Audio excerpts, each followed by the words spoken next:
في بطولة كأس العالم تحت 20 سنة المقامة في تشيلي، كتب المنتخب المغربي للشباب واحدة من أروع صفحاته الكروية بعدما أطاح بالعملاق البرازيلي بنتيجة مثيرة 2-1 ليضمن بطاقة العبور إلى ثمن النهائي، ويؤكد أن جيل الأشبال قادر على صنع التاريخ. البداية كانت حذرة من العناصر الوطنية، إذ حاولوا فرض إيقاعهم، لكن الدفاع البرازيلي الصلب والحارس يانس بنشاوش الذي تألق بتصديات حاسمة حرم السامبا من التقدم.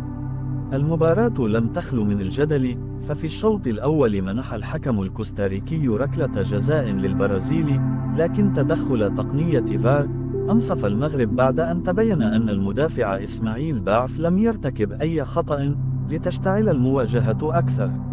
ومع انطلاق الشوط الثاني انقلبت الموازين، حيث قاد ياسين جسيم هجمة سريعة في الدقيقة 60 مررها لعثمان معمة الذي وقع هدفا عالميا بتسديدة نصف هوائية هزت الشباك البرازيلية. لم يكتف الأشبال بذلك، بل واصلوا ضغطهم حتى أهدى جسيم تمريرة ساحرة لياسر زابيري الذي وقع الهدف الثاني في الدقيقة 76 ليشعل المدرجات بحماس غير مسبوق.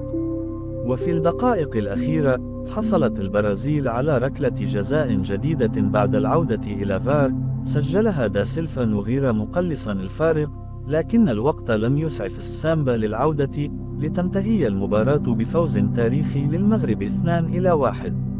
انتصار رفع رصيد الأشبال إلى 6 نقاط وحسم التأهل مبكرا إلى ثمن النهائي، بينما بقيت البرازيل غارقة في نقطة يتيمة في وقت تحتفظ فيه المكسيك بنقطتين وإسبانيا بنقطة وحيدة.